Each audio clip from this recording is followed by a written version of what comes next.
Looking back, the biggest turning point in my business was committing to JobTread in August of 2021. I know it sounds cliche, but it's true. When I first signed up, JobTread was missing a lot of the features, and honestly, I didn't really use it to run my business the first 8 months. But I saw potential, not just in the software, but in the team behind it. Up to that point, most of my business was self-developed. I was pulling pieces from books, podcasts, and conversations and stitching them together in a process that mostly just lived in my head. At the next Build Expo conference in Austin, I stopped by the JobTread booth. Alex basically chewed me out for not using the tools that they had already built. That was the moment I stopped improvising and committed to estimating and managing projects the JobTread way. In 2023, JobTread introduced me to Tom Reber and Logan Schinholzer. I started consuming everything they put out, especially around the Shin Fu method of selling.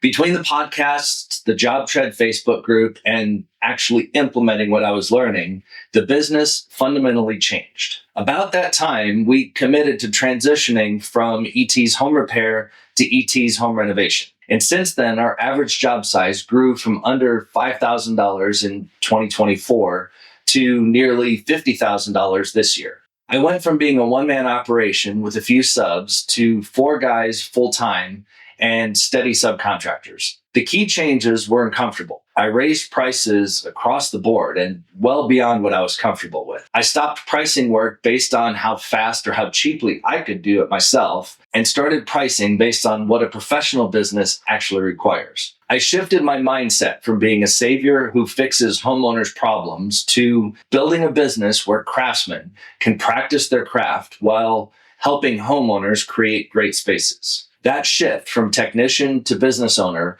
was the most impactful change I've made. Historically, my biggest marketing driver for my business has been consistent in-person networking. Not B&I, because the culture just wasn't right for me, but showing up week after week in other groups where real relationships form. That consistency compounded over time. I've run every lead through our website since 2008.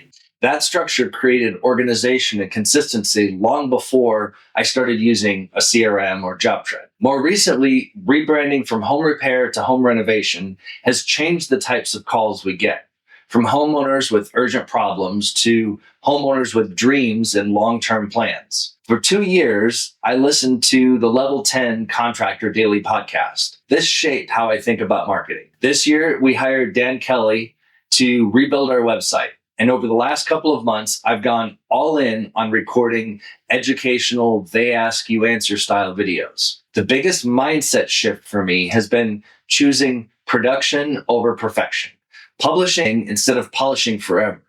We're still a bit early down this journey, but I expect this approach is going to move us from chasing projects to having projects compete for our attention. The next role that I'm creating is the assistant project developer, someone focused on the front end of the customer journey. Not a traditional salesperson, but somebody who manages the incoming leads and guides those early conversations, moving people into the design and planning phases. They will help to prepare the scopes and proposals so I'm not the bottleneck. Too much of the knowledge and context still lives in my head. This role is going to keep things moving forward and frees me up to focus on vision, complex problem solving, and improving the client experience. If I have one nugget to leave you with, it's that most remodeling problems aren't construction problems. They're expectation problems. If you align the scope, the budget, and decision-making authority up front, the whole rest of the build gets dramatically easier. When things go wrong, it's usually because that hard conversation was skipped early on, not because somebody messed up and swung a hammer wrong.